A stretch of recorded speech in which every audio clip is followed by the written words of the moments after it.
What's good?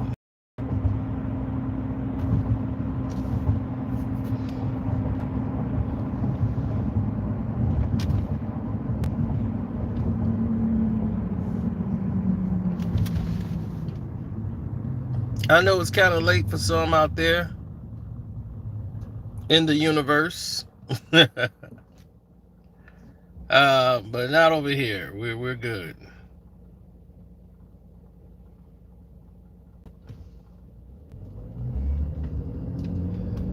Just did a great live with Kwame today. I was very happy with the way that went. A lot of people can learn a lot of information there. It's a lot of people that showed up to watch it and see it. I was very blessed to have that opportunity to showcase that.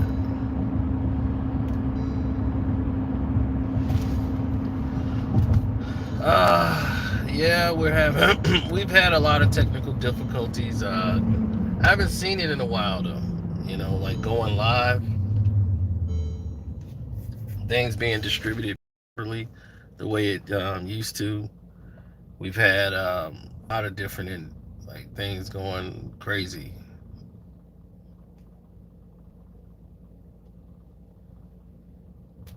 Yeah, well, the problem is there's so many people out here, and there's so many different ways they want to screw you over.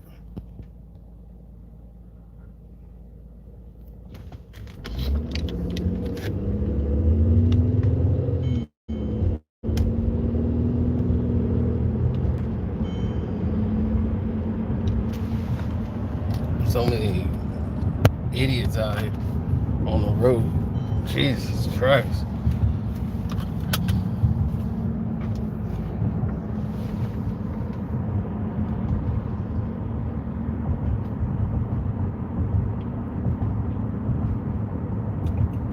But there are other places out there outside of ESPN. So that's what I wanted to talk about today. Places outside of ESPN.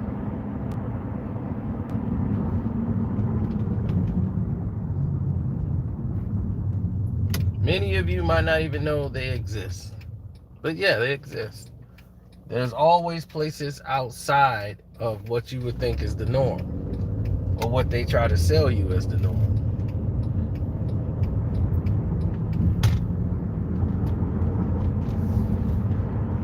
They make you think ESPN is the end all be all of everything. And without them, they will just shut down your career. You'll never work again. And that used to, before the internet, that could be. They could shut you down and everything. But now you have an avenue. You have an outlet. When they used to have that show on with, what's his name? Dan Le Batard and his pops. Him and his father used to do their little show on ESPN, right? ESPN gave them an offer, basically just to say, hey, we gave you an offer. And that was it. They gave him an offer just to say, hey, we gave you an offer. Meaning they wanted him to leave. And Dan Le Batard left, got his own platform, and now is doing probably better than he was on ESPN.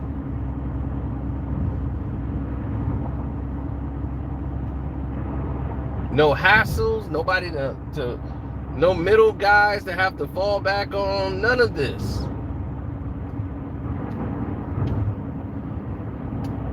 Huh? What? What are we talking about? For real? For real? Now, let's get even more right. Holly question.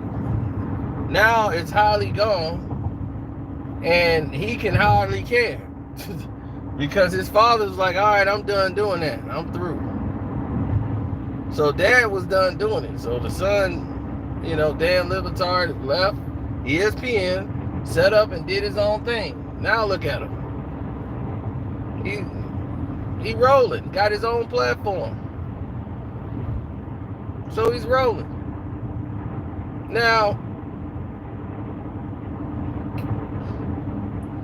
let's look at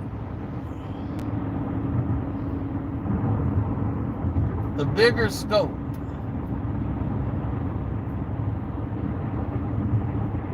The bigger issue.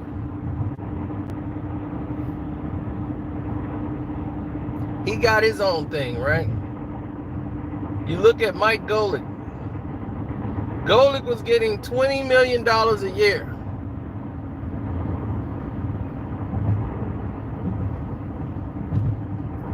$20 million a year. That's how much money he was getting.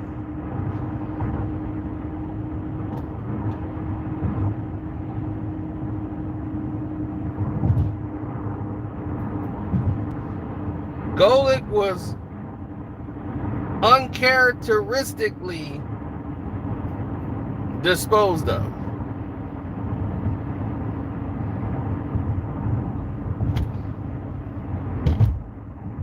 Oh, you said that was overtime? Okay.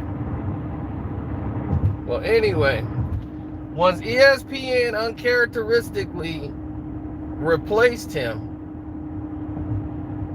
with lack of communication for all the years of service he was there,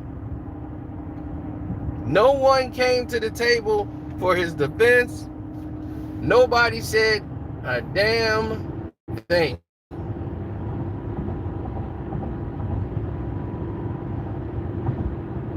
Nobody said a damn word.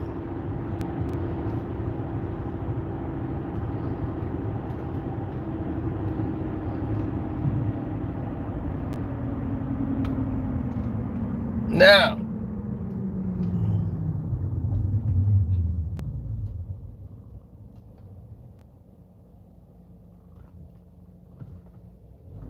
oh, thanks, Brandon. I appreciate that. Yeah, we're going to talk about that tomorrow or later on today. I'm going to do a StreamYard, so we'll do that. And then I'm going to have Kwame come on probably sometime, probably next week, or probably after the finals is over. I'm going to bring Kwame on and send him the link and he could join.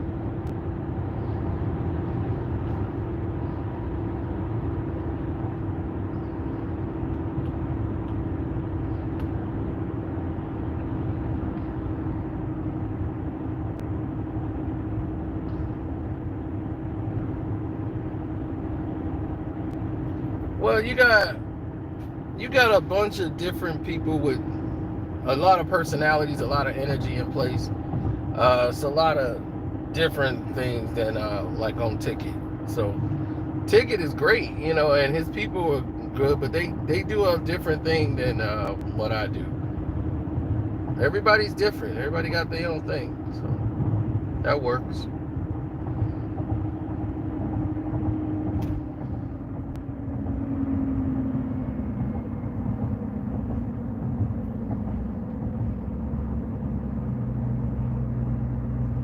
I know. It felt like we've been knowing each other for years, me and Kwame. I was like, man, I had a best friend for like 8 years. We never even met. I know his wife, his kids, everything.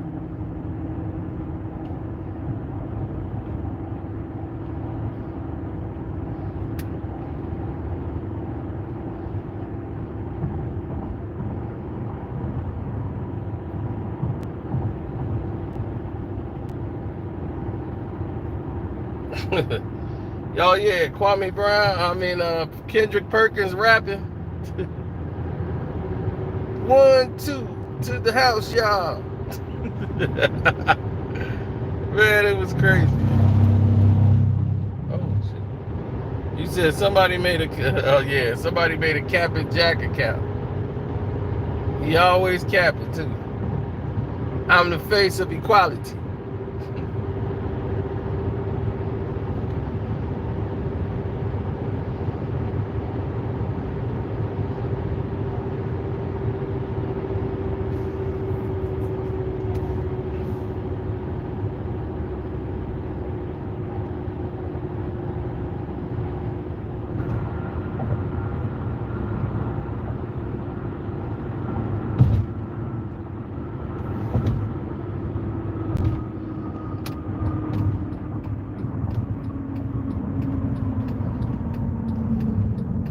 I was so mad the other day, though, man. Oh, man, I was so mad.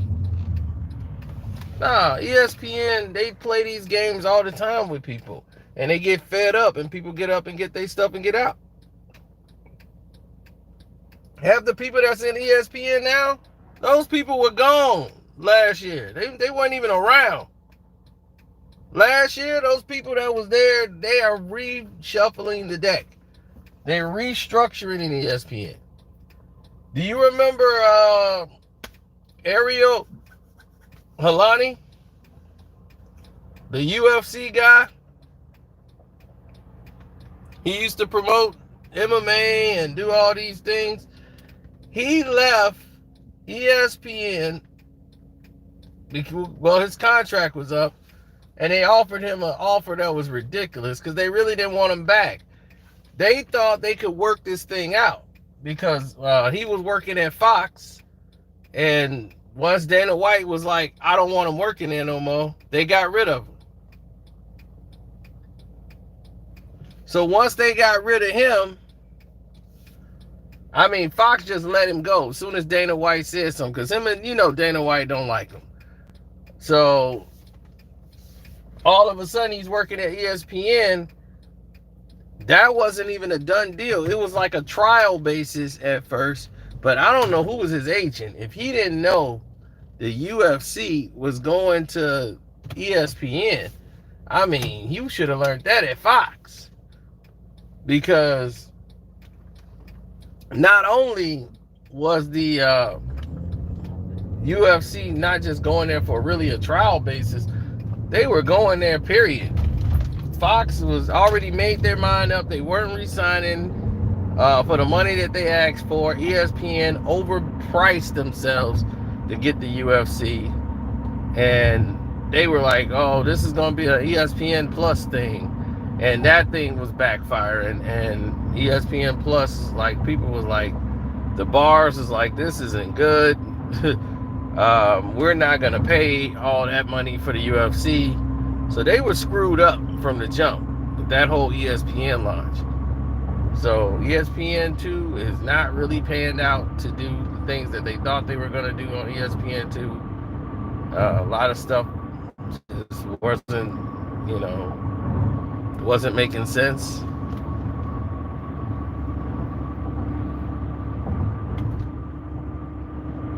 Once Kobe passed, they really start putting the details by Kobe Bryant on there a lot more than they used to. They weren't really featuring it like they were, because it's not about people who love basketball would watch it. Other people weren't really watching it that much because it's more detailed about plays and where to be on the court.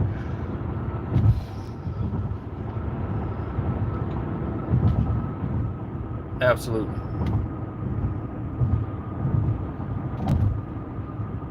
Rachel's under contract, so it depends on when her contract is up. But that's what I try to tell people, is that Rachel, it was never her job. Her job was, she was a co-host of the show, the NBA Countdown. The Jump is her show. That's it. The Jump, that's your show. Now you're trying to do shows, okay? A show that they got Maria as a co-host and got you co-hosting the show with her. They didn't bring you on to give you NBA Countdown. You wanted it in your contract that you can host the show, but they didn't really want you having two shows, Rachel. They did not. They wanted to make Maria there, so they was trying to put both of you there, to try to transition Maria into it. But they should have just gave it from Maria from the jump and cut this off. But Rachel tries to swing a big stick and police people around, and Jemele Hill even told people, like, look, when she came there, she knew what was up. But Jemele Hill right now is making probably just about the same amount of money or a little less, but she has peace of mind. She got peace of mind for her money. She don't have to worry about it no more. She don't have to worry about the headaches of dealing with the office and the politics and all this stuff. Because once they put Norby in charge of On the Six, or the Six, or whatever that show was called, it was over. It was all over. Norby, I think his name, Norby, a guy named Norby, okay? Let that sink in. Norby Williamson.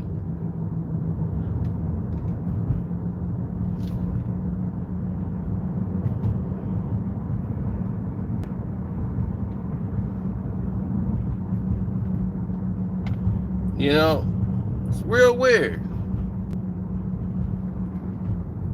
Norby Williamson came in there and was in charge of the entire show. They put him in charge, and he wanted, as soon as he got there, he wanted changes. He hated everything they were doing, freestyle on the show. Nah, don't like it. Everybody's having fun. I don't like it.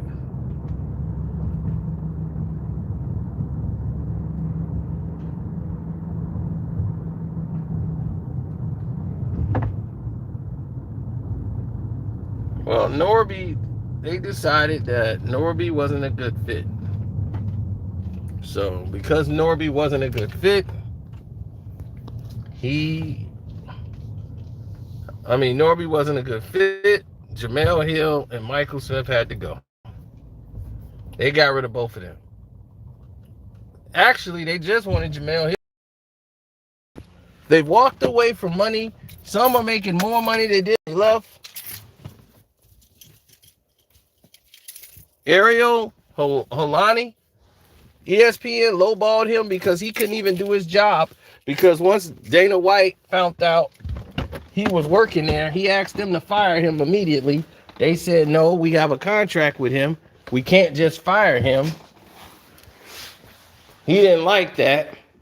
So he said, well, I can't have this guy. I don't want to ever see this guy while I'm working here. So in the deal with ESPN, and they feel bad about it because they like the guy. They like Ariel Helwani covering MMA. They didn't have an MMA guy there. They had like one guy doing MMA.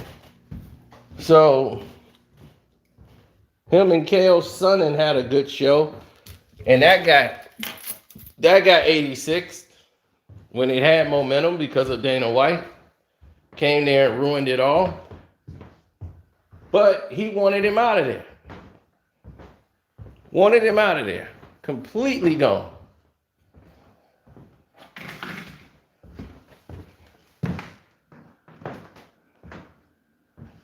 What's up?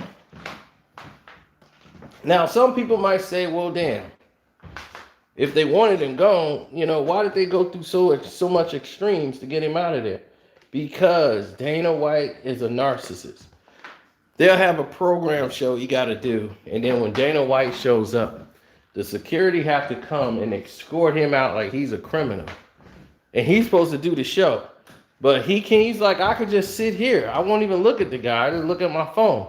They was like, no, he can't have you in his sight of vision. He doesn't even want to see you. He's going to be very upset if you're in his sight of vision. So you can't even be on the premises. So we got to escort you out. And Dana just did it to be an asshole. So they told him, even ESPN told Ariel Helwani, why don't you go ahead and try to extend your arm to Dana White? See if we can move past this. Let's send out an olive branch to Dana. And he did it. Despite that, he felt like, I've never done that in the first place. But what the hell? Let's end this because I don't care. I'm here to do my job. I don't even care about anything with him. But he reached out to no avail. And when his 3-year contract was up, ESPN told him, hey,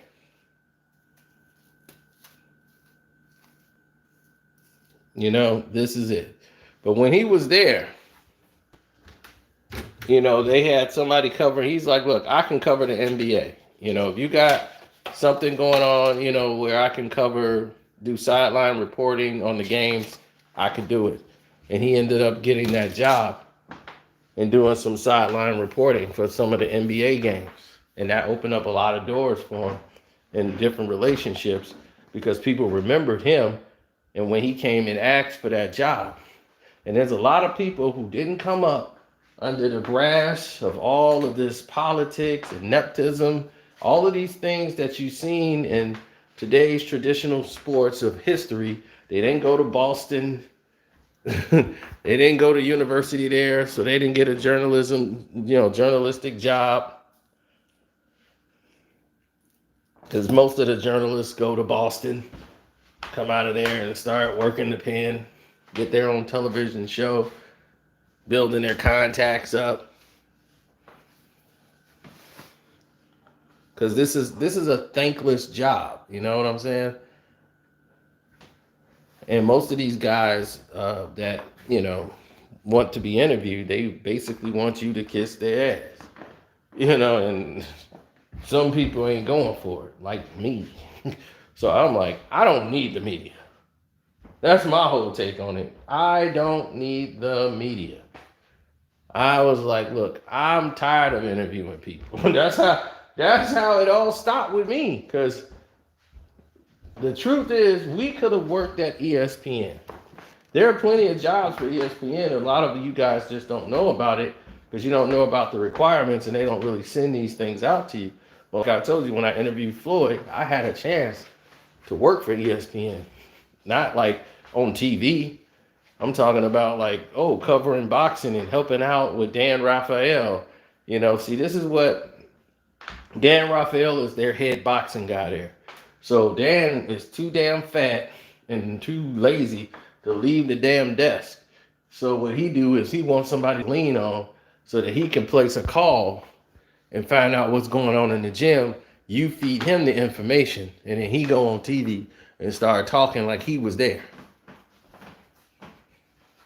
Yeah, I heard from in the camp today that they're thinking about not doing so. That's how Dan Rafael gets his information. So you won't be working for ESPN, but you'll be working for ESPN.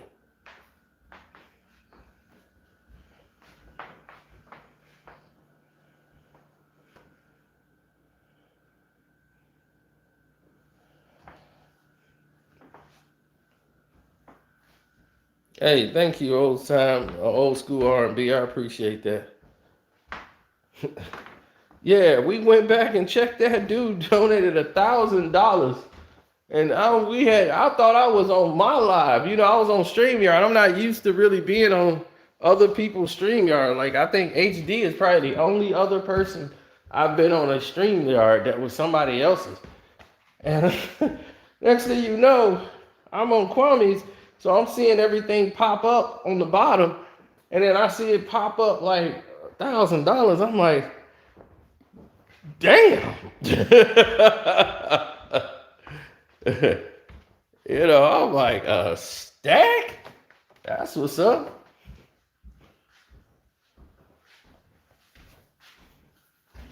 I was amazed at the fact that I was amazed at the fact that all of these people were able to leave and set up their own things. They no longer have that stranglehold on this business. This is why I was trying to tell you, this is the good time right now to stretch out and make yourself known. If you want to get into media and entertainment, it is so easy now, especially in boxing. This is the time of the year for you. It's so easy to get into the boxing world and for their sports media because their sports media is basically internet. Because nobody else in the sporting world, in the mainstream, care. They just don't. They don't care about boxing. ESPN could care less about top-ranked boxing. And they signed to them. There's so much stuff that people had to go through red tape to try to get them to give a damn. They just like, well, we need some boxing on there, having some programs.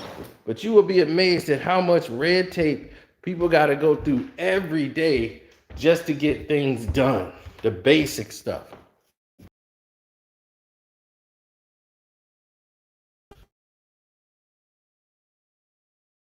They and when they did that in the it was like the late 80s and 90s, they left television and went to cable. And when they did that, pro sports like football and basketball, baseball, they took the contracts that boxing left behind. They said, we'll take those network television deals.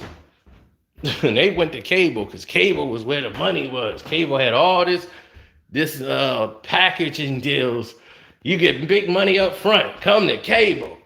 We got you. Everybody's going to want cable. And everybody didn't have cable and couldn't afford cable when it first came out. $50 a month? That's expensive. For 3 channels?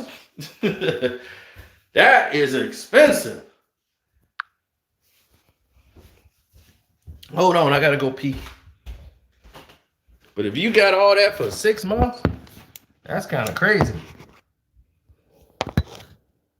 There you go, just chill out there.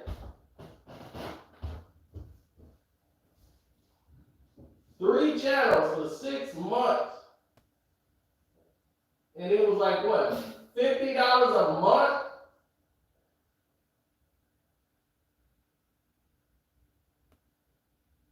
You had On TV and Spectrum as the 2 main companies that battled. So the NFL got a contract. Then Major League Baseball had a contract. And then basketball came later. Because they were still fighting to get in a position. People don't really believe when I tell them that the NBA was not doing well until the 80s. Magic and Bird saved the NBA. When Dr. J came over from the ABA and they absorbed the ABA, that's what made the NBA jump. Before then, they were dying on a vine.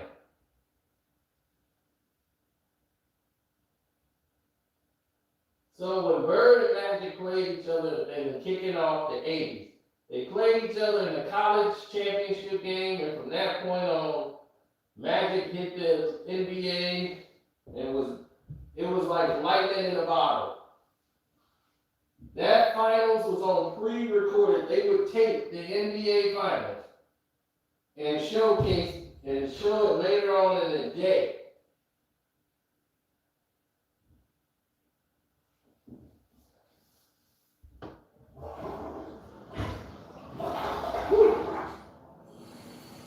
Man, I'm like pee like a river.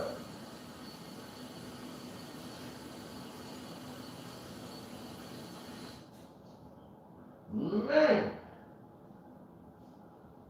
that was the longest pee in history. What did I drink?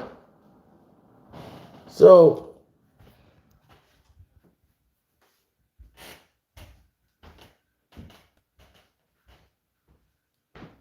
oh, Captain Jack is here. You know that.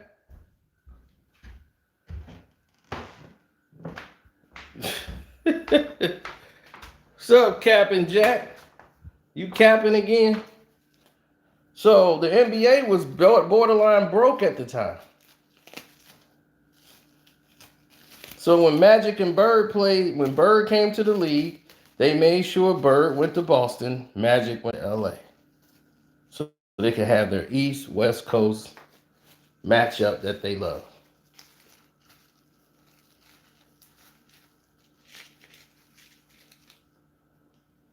It was set up.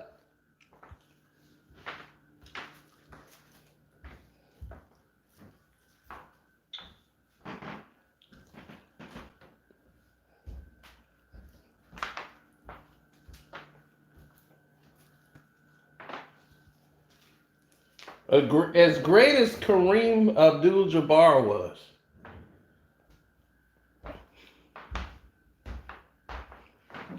Magic, he couldn't. His personality couldn't sell the NBA. He was too stoic. He didn't really like people too much. He was a fun guy when you got to know him, but he mostly was stoic. Now, for me, things was a little bit different.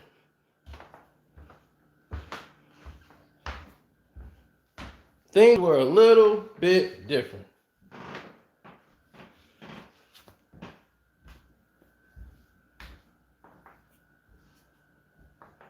When I was watching the games and seeing all the players that was coming in the league, the game was changing.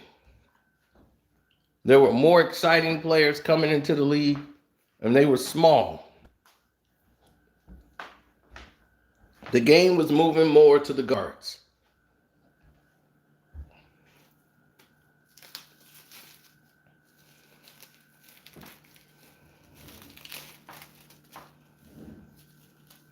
And Magic had the personality.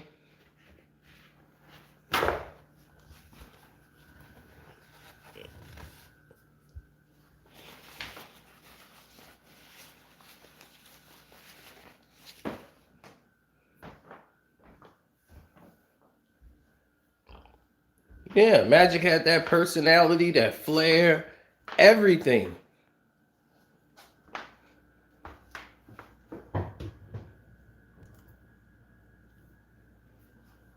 Magic could sell you anything. His charisma was through the roof. He was so charismatic, it was crazy.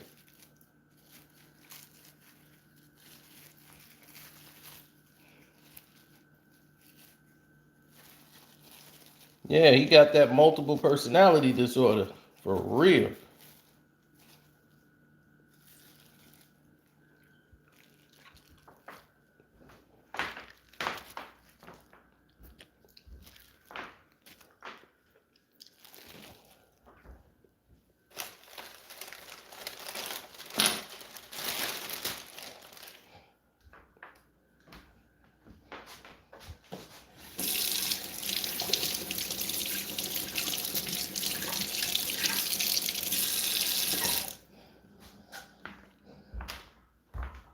Now,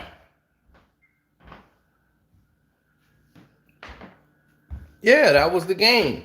They sold the game.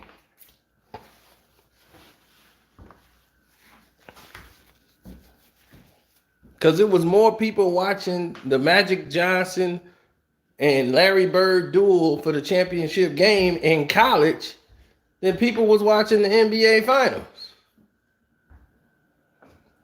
When you saw the NBA Finals last year with the bubble, they were getting beat by the NCAA.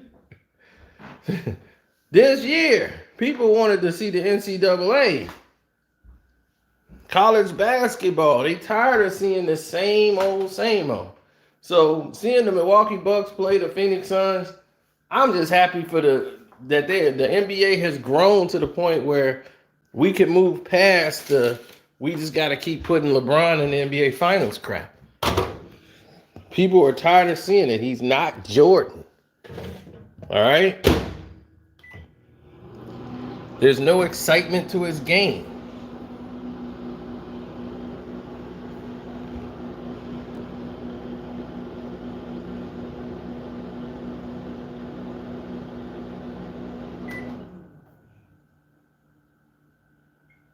Let's go, Suns. I mean, really, the Suns are the better team. They are. They're the better team. But if you play to the level of your competition, because they are young, and you're not really focused, you're going to lose.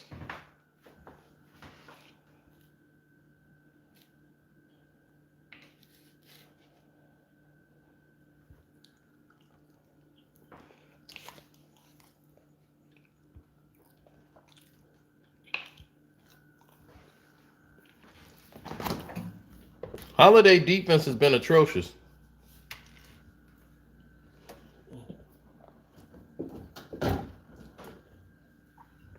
I'm not taking anything away from Chris Paul, but I know he's even stunned at what all he can get to do on Chris Paul.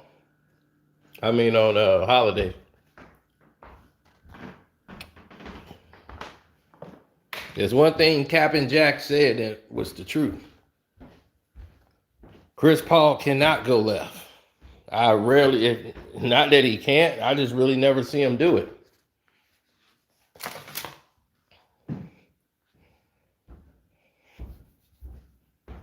So I definitely would send him anywhere left. He going left? Oh, we on that. Oh, he going left again? Oh, we on that. Make him go left every time.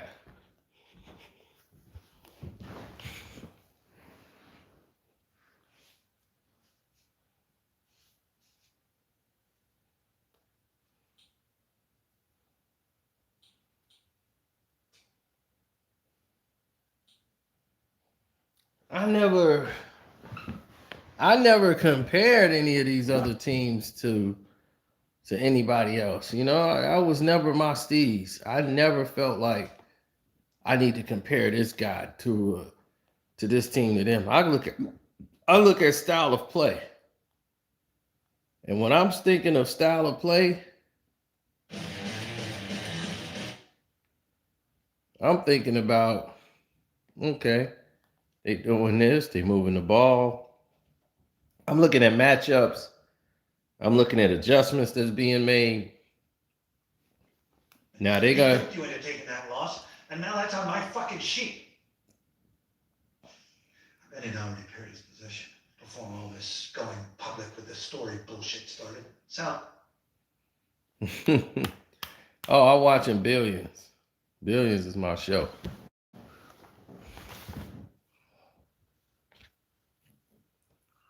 Team USA, they not losers. They just,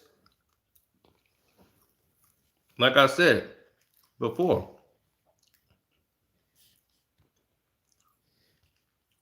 Kevin Durant is not a vocal leader.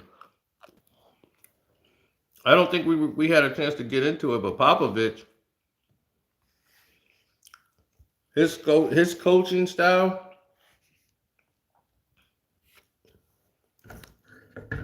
is more control oriented. He's more hands on than Dunleavy. Pop is more concerned about everybody touching the ball and moving the ball. But you got a bunch of on the ball players trying to do this now. And they're trying to do and play Pop's way. But you want Dame Lillard to move without the ball? Good luck.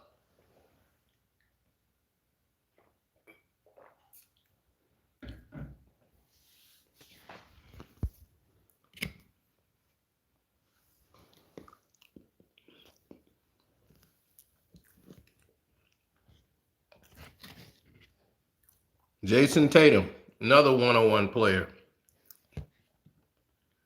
Bradley Beal, one-on-one player. Kevin Durant, one-on-one player.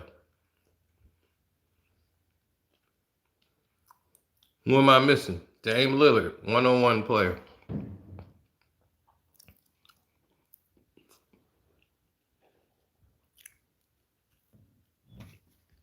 And they gonna beat who playing ISO?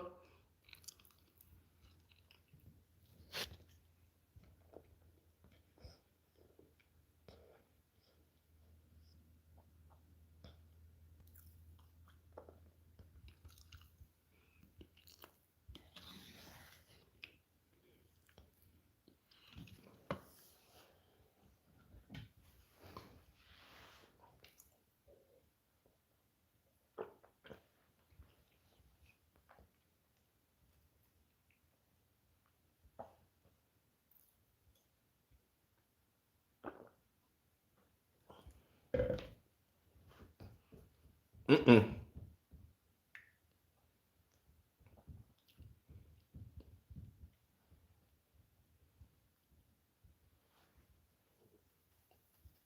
Yeah, Nigeria will be close in a lot of these games. A lot of these games are close now.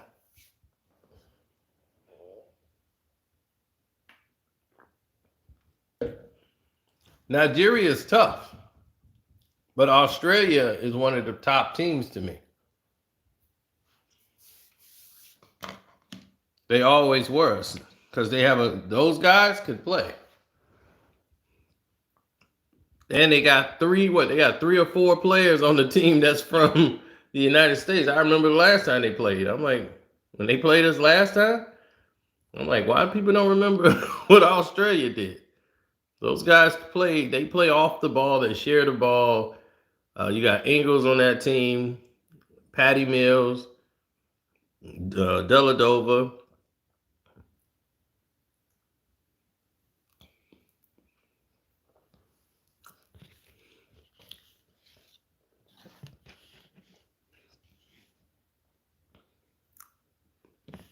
And the other guys they got on their team are pretty good too.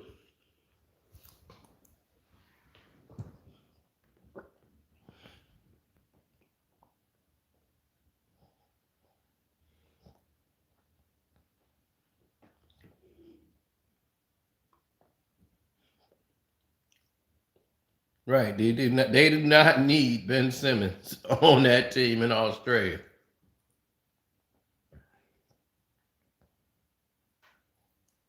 Hey, what's up, Jose?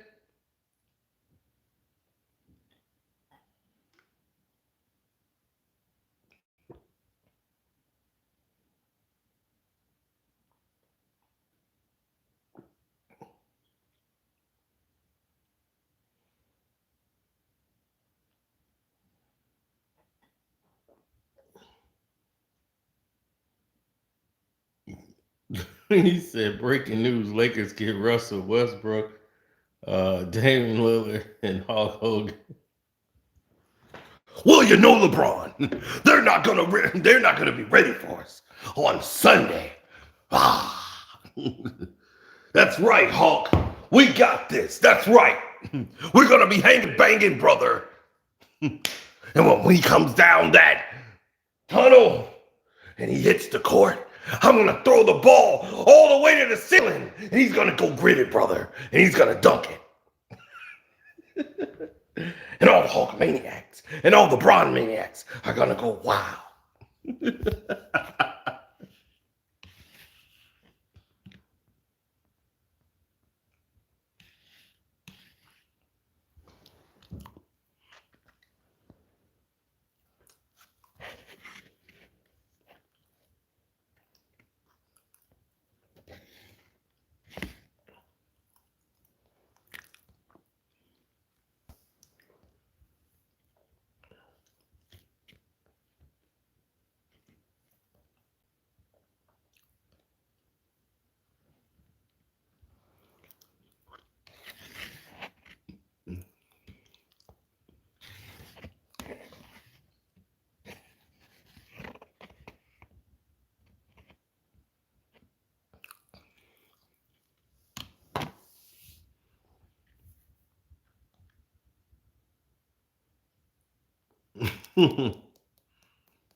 Thanks, Nick.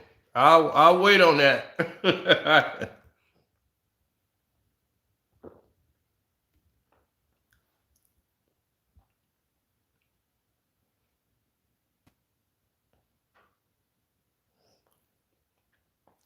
Thanks, Jose.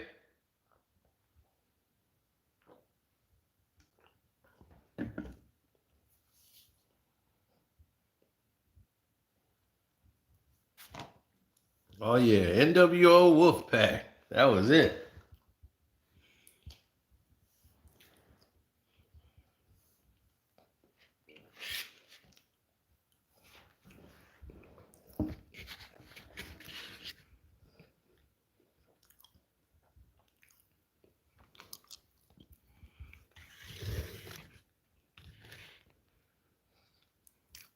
Mm-mm-mm.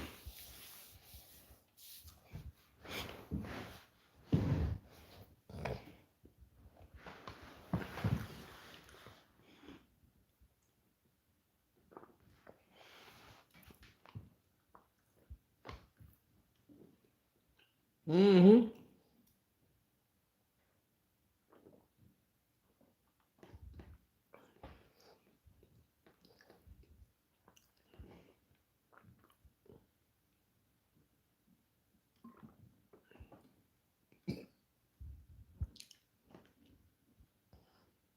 Thanks, Hollywood.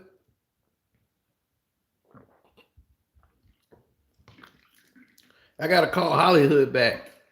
He hit me up right when I was having the flat tire. Cena versus Hassan pay-per-view. I would not be in that fight with him. He in there with them popcorn muscles, looking like Van Vader.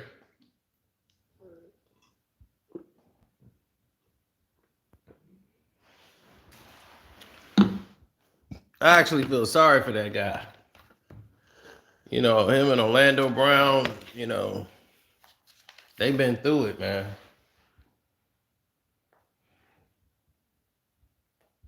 Yeah, it's just sad. You see it and feel bad for him. Like, dang. Feel bad for him.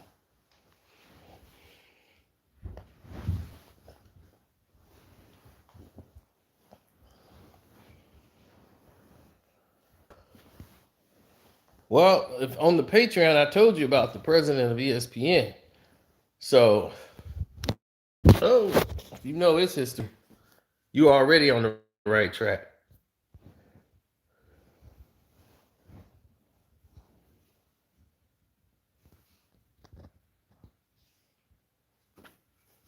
See, I don't want to get to talking about this dude. And this dude, he the type that would probably go crazy one day if everything's turning against him.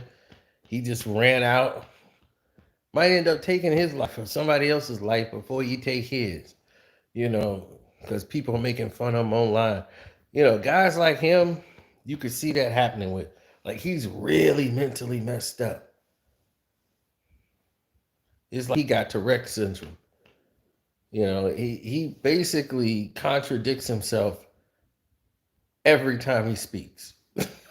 I've tried to listen to him, and he just contradicts himself all through the conversations. Every time he talking, I'm like, man, dude, he's confusing as hell. And he'll talk about like, yo, it's about peace and it's about piecing it up and all this stuff. And we brothers, and then about the next minute he talking about, because you know I'm all about peace because I kill you. I really don't give a I kill you, I shoot you. I'll be like, this dude then lost it. And it's like, is he doing this just for the attention? He get the hits, he get the money. Cause sometimes that's, you know, that's why people are here. They hit YouTube, they want the money. You know, I had a lot of friends, you know, that tried to do this, and they realized how hard it is. You know, like, man, I can't. Like, damn, dude, you do this every day? Like, dude, is there a day off? Like, you could. I'm like, if you want to, you can take some days off if you want. And be yesterday's news. I'm like, me, I just feel like I take everybody everywhere I go.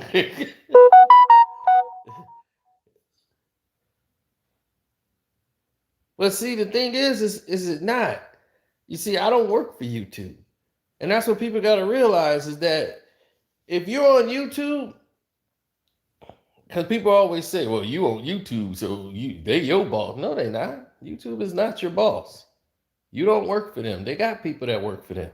They get checks from them. You are an independent contractor. YouTube is just for distribution.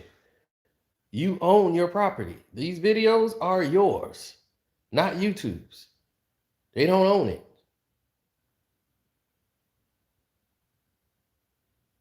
So you could take your video and put it somewhere else on another platform.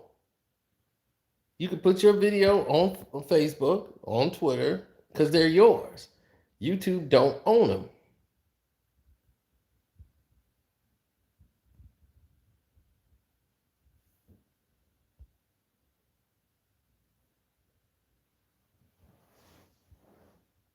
They're your videos. So their only thing is that they're there for distribution. That's it. You're paying them a percentage. If you're monetizing, you're doing this, you're paying them a percentage of what you've earned off your videos.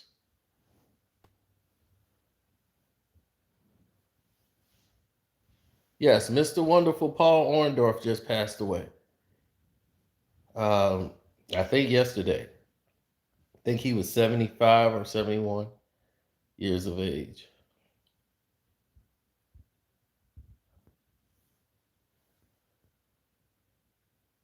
Oh, he died Sunday.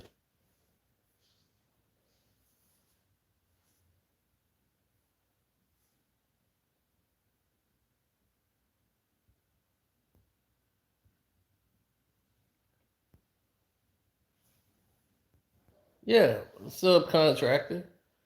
But the thing is, you're just using them as for distribution. So they're a distribution site for your videos.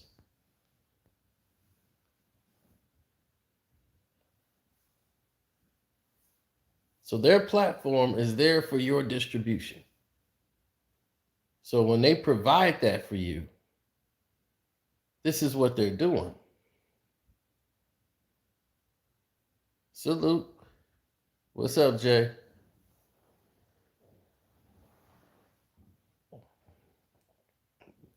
Oh yeah, Mac from Night Court. Y'all didn't even realize Mac from Night Court was also in Set It Off.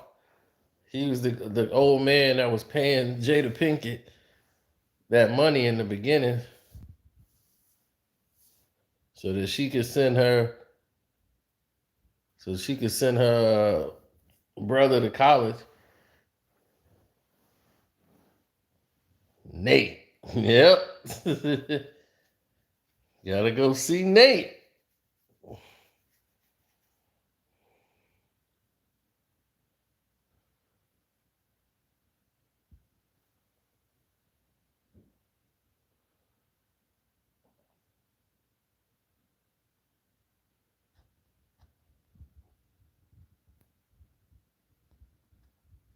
Oh, Coco Beware went crazy. I mean, he got in a fight with one of the employees of WWE. It was WWF at the time, but yeah, Coco beat him up and was out the door. him and Frankie was gone.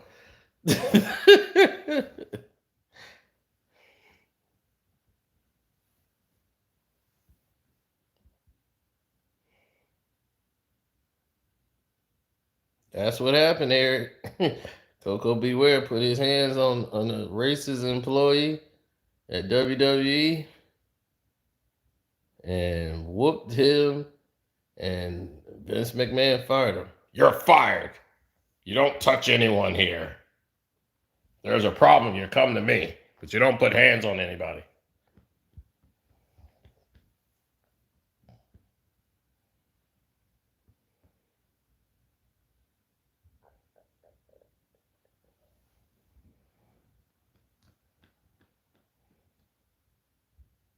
Oh yeah, when he put Hogan in the pile driver, oh man, that was great. That was supposed to be WrestleMania. Man, oh man, I gotta tell y'all about that. We might do that tomorrow. The Mr. Wonderful, Paul Orndorff.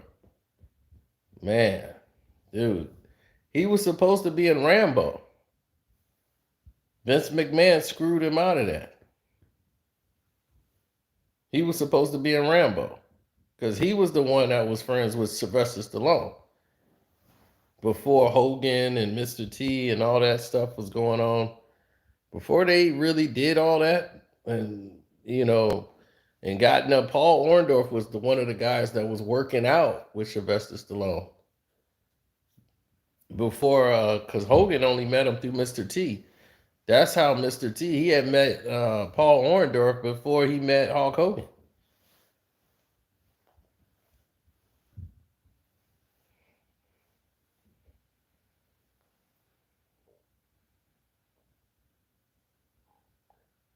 Yeah, it ended up being Saturday night's main event. But that was supposed to be WrestleMania, where they were going to have Hogan and Paul Orndorff fight each other. And they did a deal with NBC, and they were going to do Saturday night's main events. Because they come on late night, NBC, they had all the major stars they would put on a show where you would see some of the premier fights. Because normally you had to go to the arena to see those fights. You never saw the real premier fights on WWE. They always would beat up some Saturday night guy, a jobber, and they would beat them half to death, and then they'll replay some old fights. But on WWE, you didn't see too many great matchups until they start doing the main events.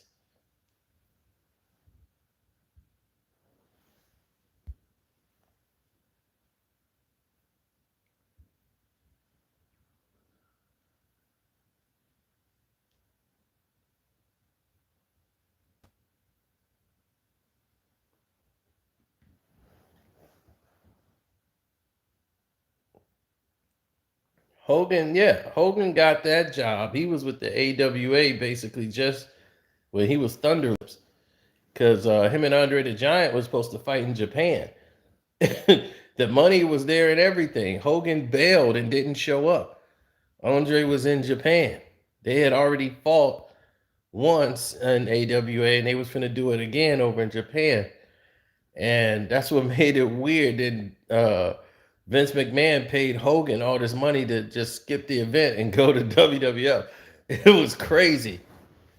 Crazy. After they built Hogan up, they screwed over AWA. Vern Gagne's, man.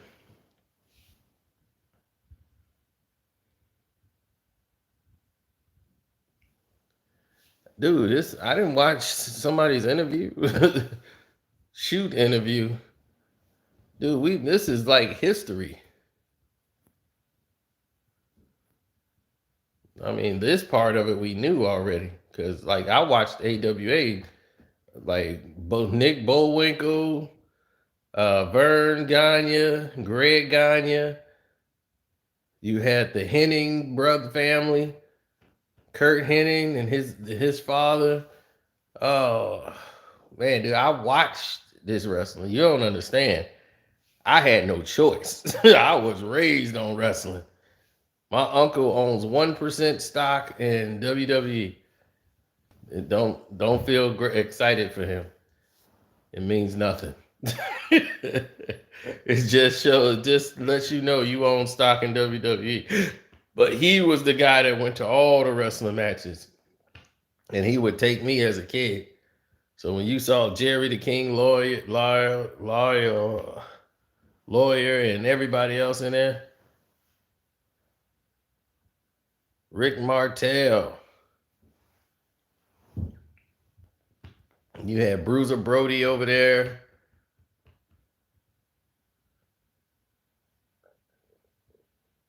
And Terry Taylor was over there. It was definitely a different time at AWA. That's when they would have the bunkhouse stampede, and they would have cowbell fights.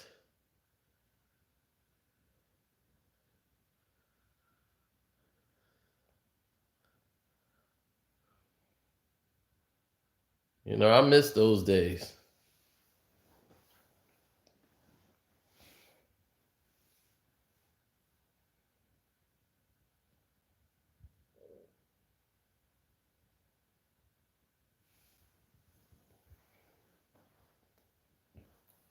A lot of people came from AWA. You tell it. That's not how it happened. I think maybe the half-life of that vigilante. Nope. Stoked it. And nuisance publicly and preserve the pristine reputation of Mace Carbon. Actually, that's not strictly what happened. I volunteered. No, you didn't. Even if you did. Yeah, and if you did, it's because he wanted you to. Tell it. That's not how it happened. I think maybe the half-life of that vigilante. No, born this way. Stoked it. Intentionally. I preserve it. I know, but Prince... Nope. Born this way. Stoked it. I preserve it. That's me, baby. Well, born this way.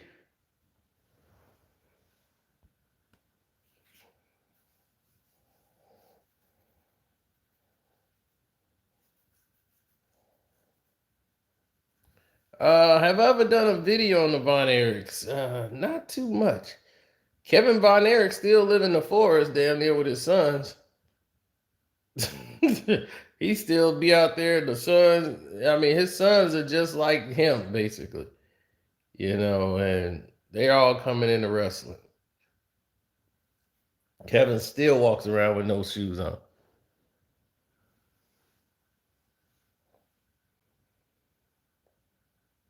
No, Kevin is alive.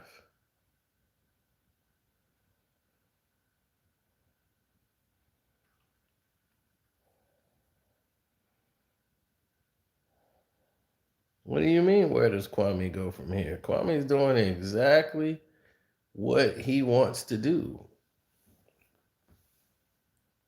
He's sitting there, talking and making plans. But the thing is people are like, hey, where's your plan? Where's all your stuff? I'm like, dude, people have been on YouTube for 10 years. When somebody gonna ask DJ Academics what he doing for the community? Why ain't nobody on DJ Academics or Adam 22 asking these dudes what are they doing for these communities they ruining? Nobody's asking them a damn thing. That's what I'm saying. These people out here, you got people that's not. Adam 22 is a damn skateboarder. What the hell is he doing with hip hop? Vlad's a goddamn Russian. I like Vlad work though. He did a big thing. He don't really interview too many people. He got other people doing. He just moved out the way and on the platform, but I understand and respect what he do. It's just that sometimes his question, he has like zero knowledge of the people he interviewing. I'd be like, do you know who you talking to, Vlad? Vlad. So what made you get into music? It's like, huh? Do you know who you talking to, Vlad? Like some of the questions is just the weirdest questions in the world.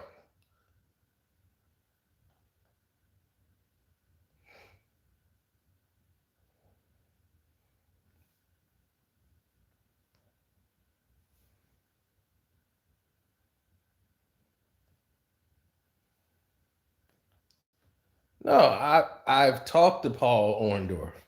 That's how I know a lot about him. He was supposed to be in Rambo. You know that big Russian, the one that was torturing Rambo and they was beating up. That was supposed to be Paul Orndorff. He was supposed to play the Russian.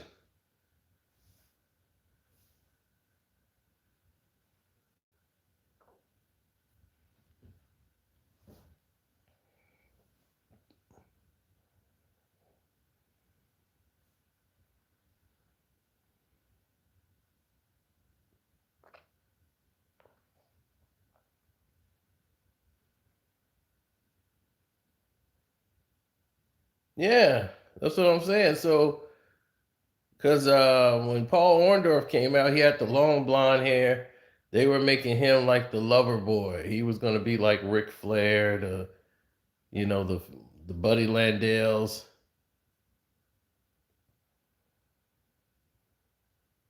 Antonio Washington said, "Why I don't talk about Biggie anymore?" It's like I don't like doing that, dude. I mean, for real. I mean, Biggie's not here. Biggie was only around 3 years in hip hop. 3 years. Like in 94, he landed like big in 95, 96. In 97, he wasn't even here anymore. In March, he was gone. So he came and for 3 years, his songs, and he made such a mark and an impact that 20 years later, he's still relevant. He didn't fall off. He didn't have his chance to. He went out on top.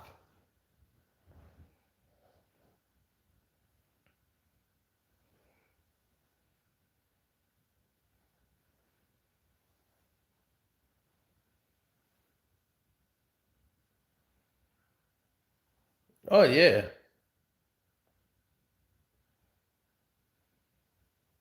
He went out on top.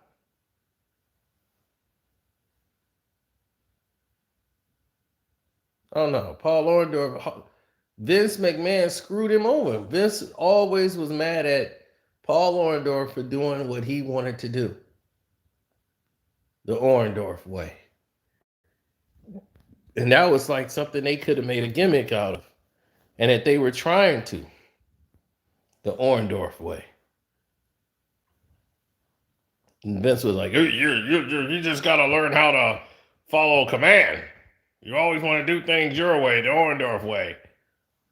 And that ended up being his thing. To the monologue that led to the whole beatdown of Hulk Hogan is when they were the tag team, Paul Orndorff and Hulk Hogan, they basically did the same thing with Macho Man and Hulk Hogan. The same snake. They were the tag team. They were teamed up. Orndorff was like, hey, it's my show. Follow my lead. I'm going out there. Let me lead. Oh, yeah, brother. Oh, we're going to do it your way, man. We're going to do it the Orndorff way. We're going to do it. I wish it's probably on YouTube. You got to find that monologue. And then Paul Orndorff was going out, and Hogan, as soon as the Hogan music comes in, right while he's walking down to the ring, and he just beelines it past Paul Orndorff and runs past him. It's all about Hogan. So Paul Orndorff left him in the ring. Hogan got the victory anyway, but Paul Orndorff left him hanging.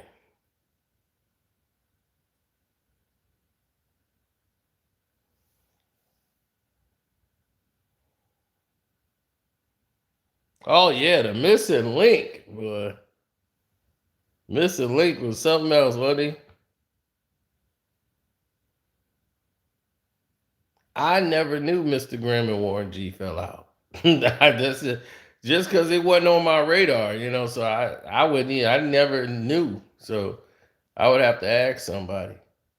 And shouts out to Warren G, man, because he was the only guy I know when they tried to get Warren G to hate on me for talking about, like, he's like, man, everything he said was 100. Like, this Carceno guy said everything correct.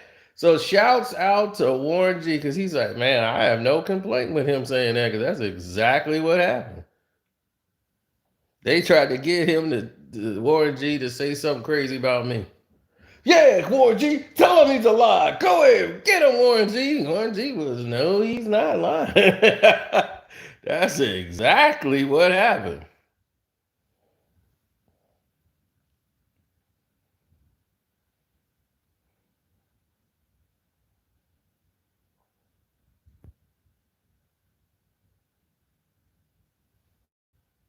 So that was very interesting.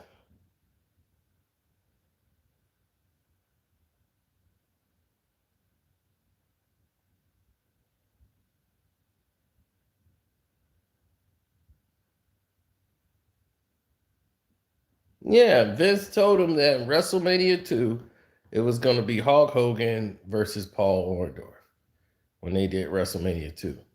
WrestleMania took off so much, so Paul Orndorff was supposed to get that WrestleMania 2 match, and they ended up giving it to Bundy. And that really pissed him off. He's like, we just did the Saturday night's main event where they had a controversial landing on which foot landed first, and it was like close.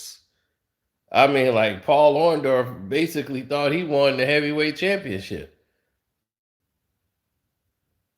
And then they were like, Hulk Hogan's foot landed first on the cage.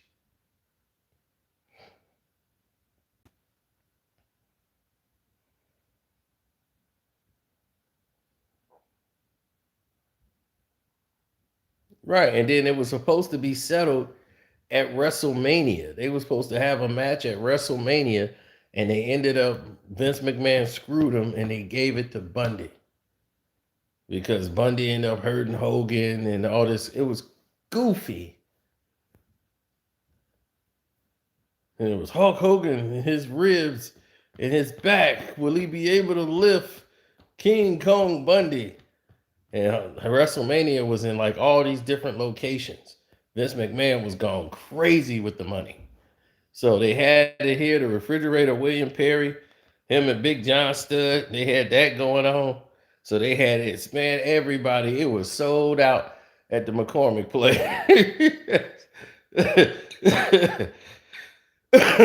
The fridge was in the battle royal. It was a 30-man battle royal they had here. They had it in so many different venues.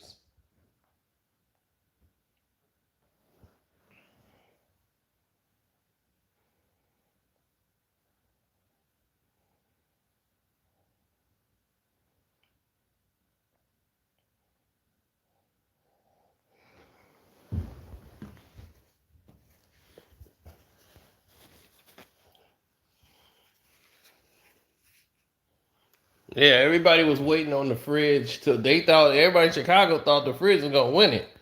Like, his friend's gonna win the battle royal. He finna wrestle. Fridge was in there, man. That was the funniest thing ever.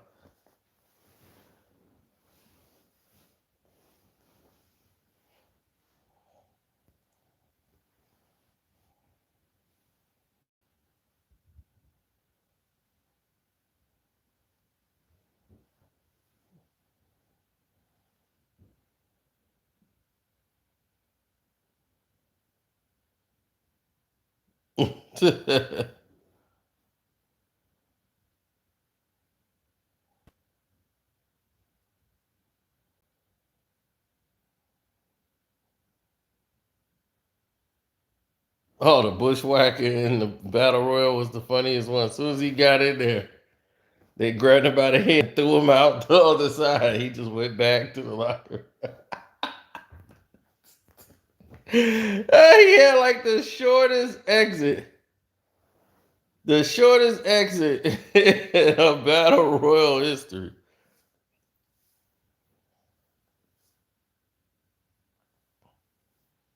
Oh yeah, I saw that. I think he's wrestling Sting. Man, he landed on that platform. You saw his back go back. Yep, and that ended his career. He broke his back, and when he broke his back, he had insurance. He had insurance through the Lords of London, so his body was insured. So they paid out a premium, a hefty premium, but he could never go back to wrestling. So he's trying to get back into wrestling once all that big money started coming back in with TNT. He was trying to find a way to get a loophole to get back in the ring, and he ended up dying. It was crazy.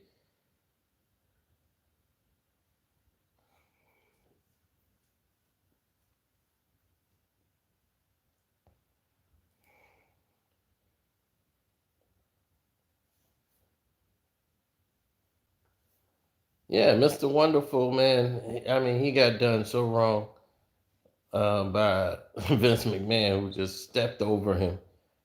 He was better organizing matches, setting them up. Uh, so Mr. Wonderful know how a match was supposed to go. He can call it, he can orchestrate it. Hogan's good at that too. That's one thing he is. He's a terrible wrestler, but he's good at staging the event, like what they're actually going to do and plan it. He could do a whole match, basically, in his whole. He could write it down and put it on paper and say, "Oh," and he get all the people in and say, "Then Andre throws me back. We do a tussle." Hogan knows how to do those getting the crowd into it moments and theatrical, because you learn these crafts from the masters. Like Flair, the flip over the rope, run up the rope, jump off, and try to hit somebody, gets knocked out. The part about Flair that was so good is he took a pounding. It wasn't about Ric Flair just beating somebody up. Rick could talk and he would take a pounding. He could sell it. Nobody could really sell it like that. Like Hogan, he don't really take a pounding. And he doesn't have any moves, any wrestling moves whatsoever. But he could sell it.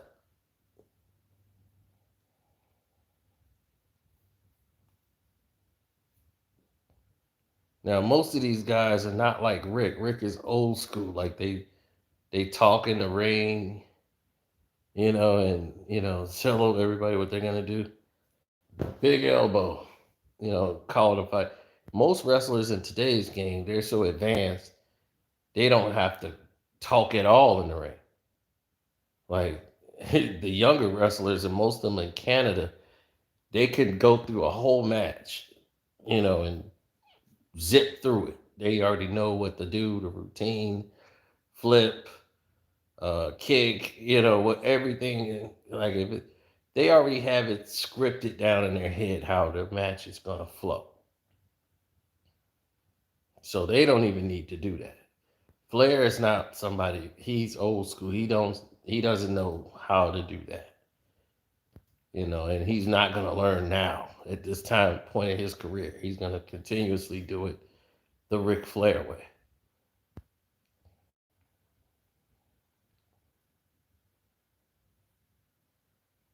I used to love the British Bulldogs.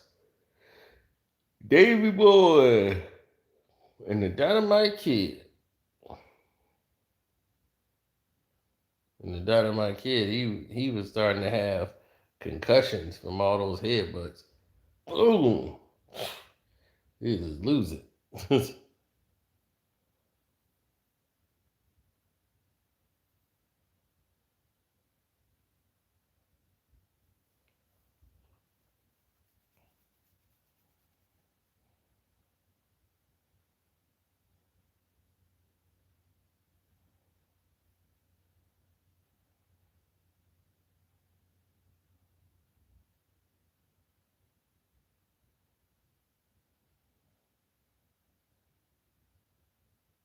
Yeah, I mean, that was his brother-in-law, Jim Neihart, for the Hart Foundation.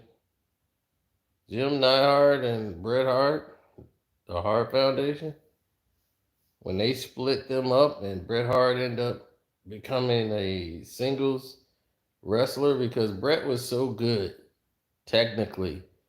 Like one of the matches with him and Macho Man, Randy Macho Man Savage, that was a match I always wanted to see because I love both wrestlers, and that technically it was just incredible to watch.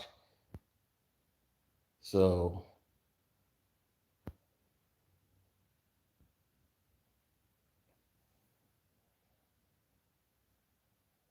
yeah, them selling it and everything else, that was just what it was. No, I didn't see the dark side of the ring on the Dynamite Kid, but I'm quite sure it was entertaining.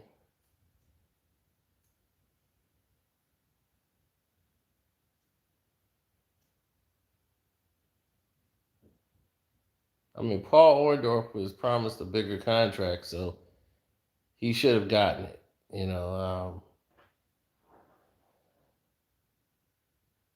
I think he just got pissed and walked away from Vince. I don't think Vince fired him.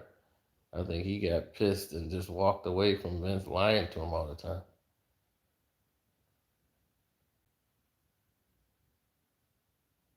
I mean, people think like without WWE, you're gonna starve. Like there's no wrestling anywhere else. There's wrestling and there's money out there, and people were getting it. You know, you're just not gonna be shown on television a lot. You're not gonna get the notoriety, but yeah, you can get the money from the house shows.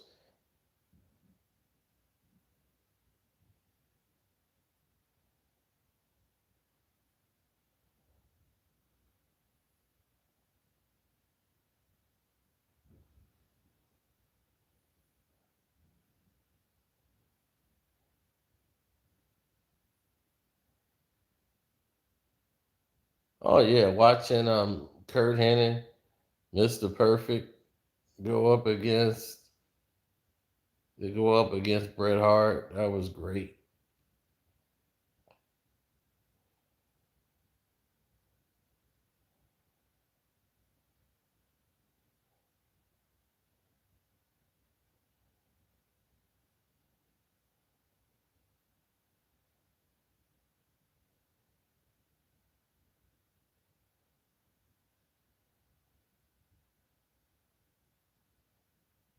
Kurt Hennig got hurt and he couldn't wrestle.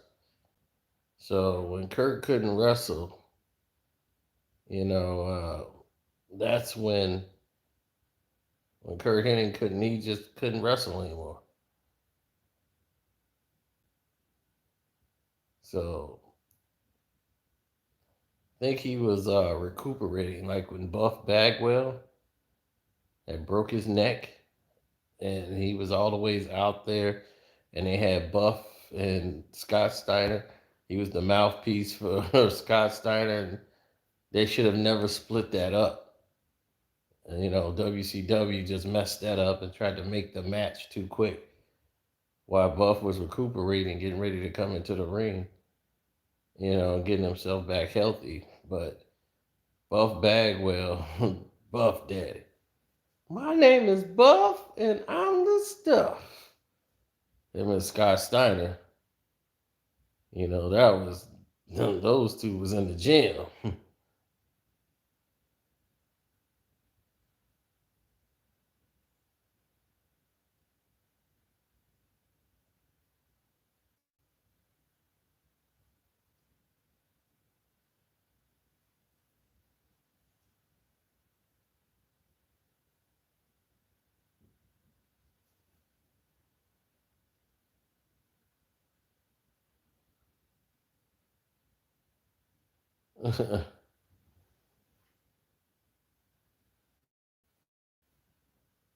Yeah, Goldberg was incredible, man.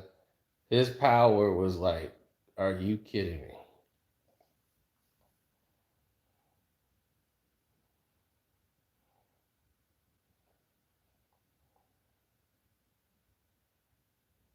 Oh no, Goldberg accidentally kicked Bret Hart in the head and damaged Bret Hart's skull to the point where Bret Hart had to retire basically because of that kick to the head. He was really messed up.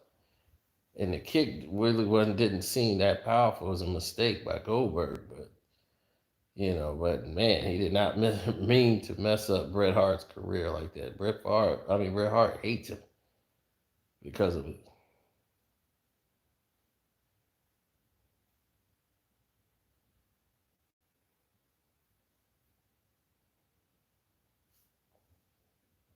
My favorite wrestler was Macho Man. Then it was Flair. And I would say it was Kerry Von Erich. I had I never was a Hogan fan. When he became Hollywood Hogan, that was the only time I rooted for him. I like Piper.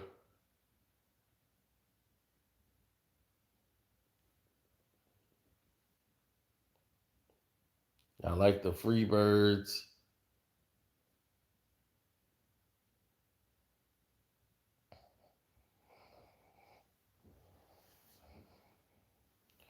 I wasn't really a Tony Atlas fan. Like I said, Tony Atlas didn't have no moves. He was just bench press you in the air and slam you. Tony didn't really have any moves. He just had the body and the look.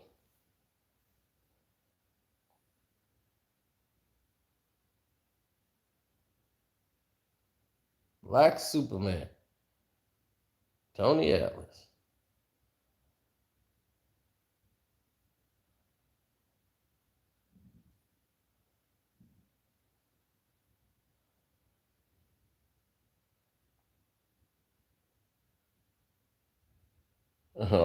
Razor Ramon with the toothpicks.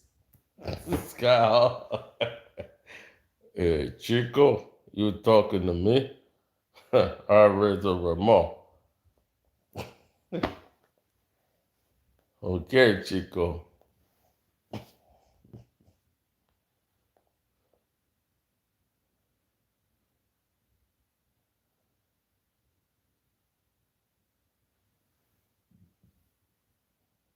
Me and Kwame gonna make a black ESPN.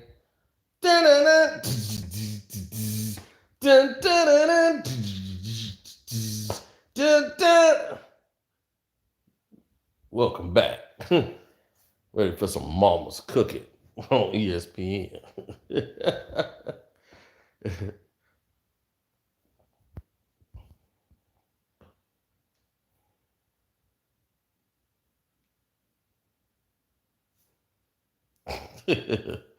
We'll be doing the covering the NBA Finals. Cino, what you think about that? I mean, the Milwaukee Bucks need to fire the other man and hire the brother man as the coach. That's what I'm saying.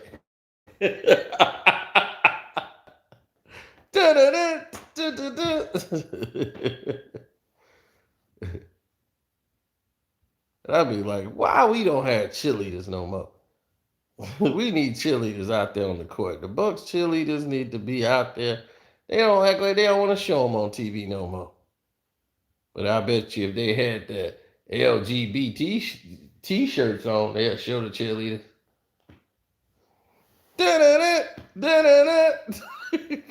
They gonna pull us right off the air.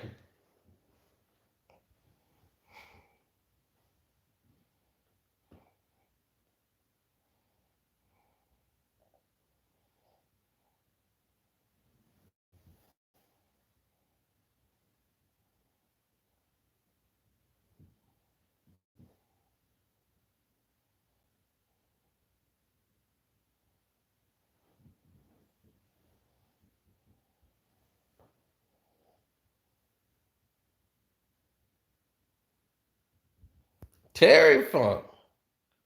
Ooh, and the Funk Brothers. I'll never forget when they beat up Lord Alfred Hayes at a barbecue. I'm gonna go on YouTube and look for that too. Man, when they did a promo for the Funk Brothers and they went to the barbecue with Lord Alfred Hayes. And I forgot who, I think Vince McMahon was there. He walked off. Like, "Nah, I'm not staying at the barbecue." And Lord Alfred Hayes was like, "Well, I'm hungry. I'm staying." He was like, "All right." And then he came there and he was like, "Hey, wait a minute." The other guy was touching the food. He was, "Hey, you can't do that. Don't touch the meat." He was like, "Hey, man, he hungry. Let him eat." Wait a minute. You trying to come to our barbecue and tell us what to do? Jimmy Hart was all on him. Mouth of the South. You gonna try to come to our barbecue and tell us what to do? Next thing you know, one of the Funk Brothers went and grabbed a rope and grabbed Lord Alfred Hayes by the throat with that rope. And they poured the barbecue sauce on his head and they started slapping him. "You look great, Lloyd." Slap, slap, slap. Hey, beat the hell out of Lord Alfred Hayes. Oh man, I cracked up laughing. Man, I want to see. Wait a minute, I got YouTube on my TV here. I'm finna get super lazy now. Oh yeah, I'm watching it, man. Yeah.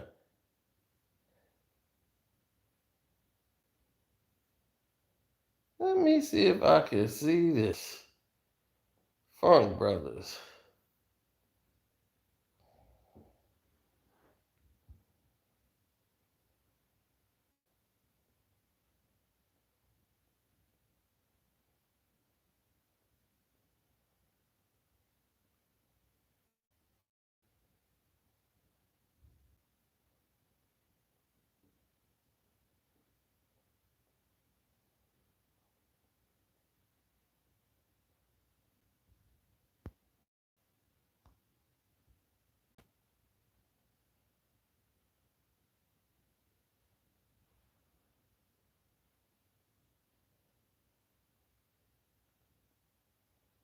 I put in the Funk Brothers and it gave me two white guys. No, we in trouble.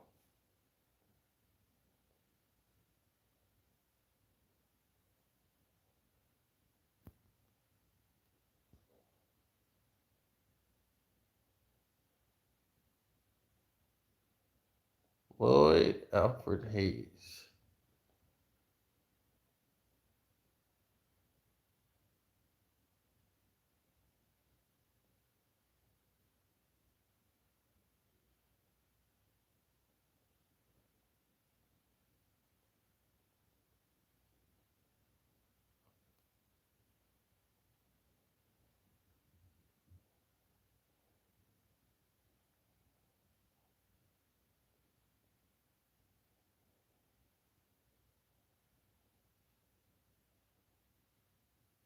Oh, Harley Race, the king. King Harley Race.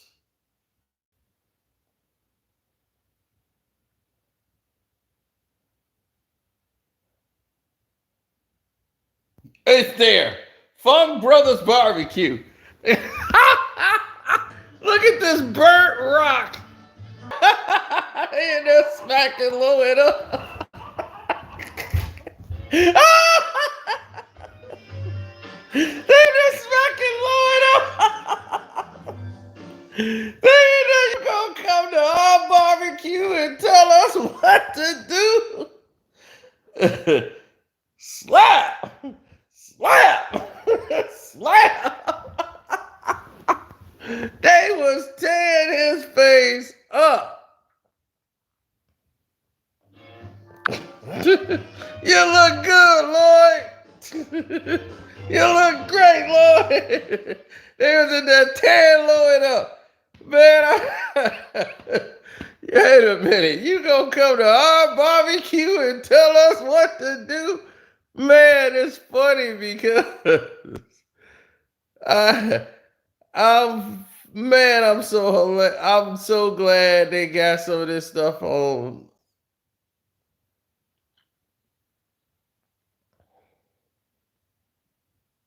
They got all this stuff on here, man.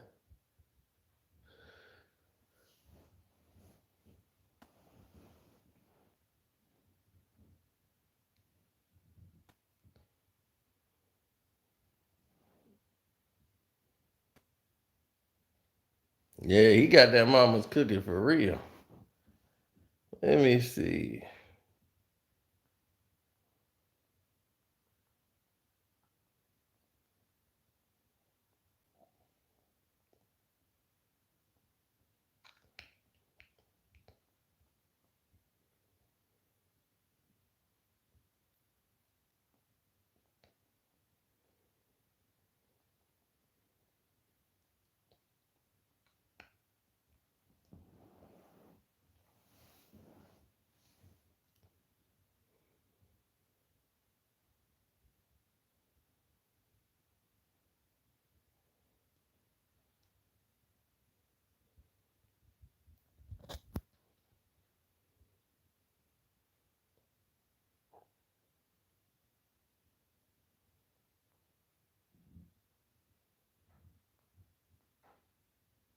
Let me see. Hogan.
Let me see if I can find it. And by the way, lady, get this episode, lady.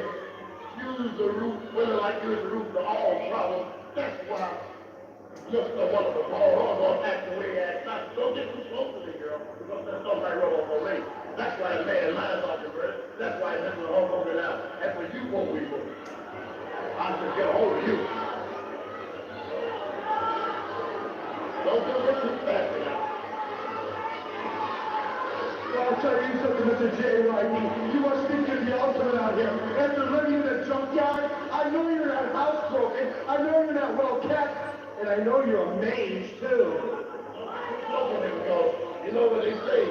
Birds of a feather flock together. I don't want to flock nowhere with you. So stay back, get that. Hey, Class Daddy. Hey, Jimmy, please smell. Adrian Adonis.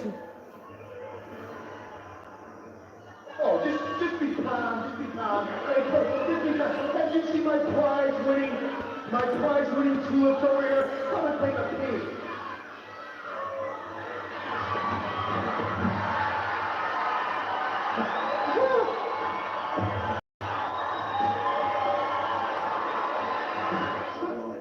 The night of sudden Bundy, the worst nightmare I ever wanted to see. I was worried because we're not. Nothing to change with you, man. Nothing. Get your head right. We've got Bundy and Stud right where we want him, man. Let's go out there and take him, brother. The old Mr. Wonderful way. Just play it by your book. Let me tell you something right now. Mr. Wonderful's ready. Hey, let the thing go about the phone call. Let's take care of business. When the match started, you know, I thought Orndorff would forget. Get your head right. We've got Bundy and Stud right where we want him, man. Let's go out there and take him, brother. The old Mr. Wonderful, just play it by your book. Let me tell you something right now. Mr. Wonderful's ready.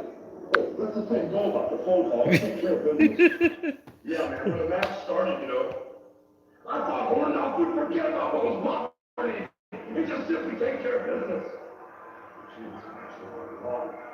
It was apparent, though, as things were progressing along.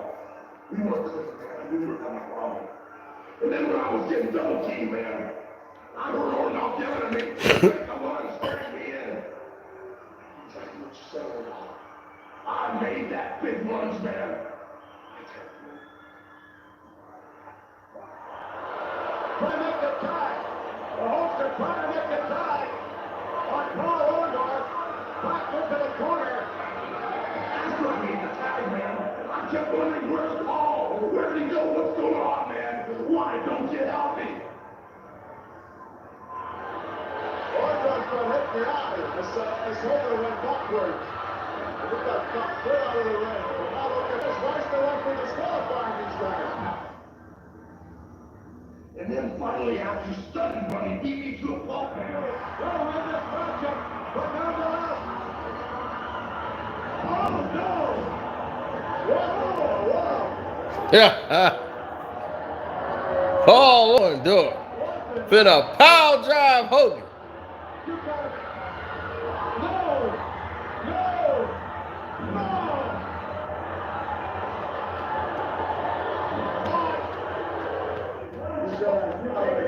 You won, Mr. Wonderful. You won it. You were stupendous. You won that chicken wing. You won a wonderful. You stole out, man. You swore to you never take shortcuts. You took the biggest shortcut of your life, Orndorff, Mr. Wonderful. You run the bird of greatness, man. You had a whole generation of little officers training with you, man. Saying prayers with you, dude. Even if I knew, man, you sold them out. You didn't sell me out, brother, because you can't take me. I took your best shot, man, when I was down. Now I'm gonna return that favor. But just like those spies, man, in Washington, today who are selling our country out for diamonds, gold, ego, greed. Jealousy, man. That's just what you're all about. You sold out a country, man. You sold out all those people that believed in you, man. Cheap shots. Shortcuts. You make me sick, Wonderful. Woo. You'll never beat Hulkamania, man. I've got a whole generation, man, that's gonna live forever because of this spot. Positive spots, that is. And we don't take shortcuts, dude. You don't want to even think every time you stick your hand up and shake my hand, there was that thin film of perspiration come off your palm that separated us as brothers, man. That separated us. The jealousy separated us. Yeah, y'all finna have me watching some matches. All right, I'm gonna holler at y'all.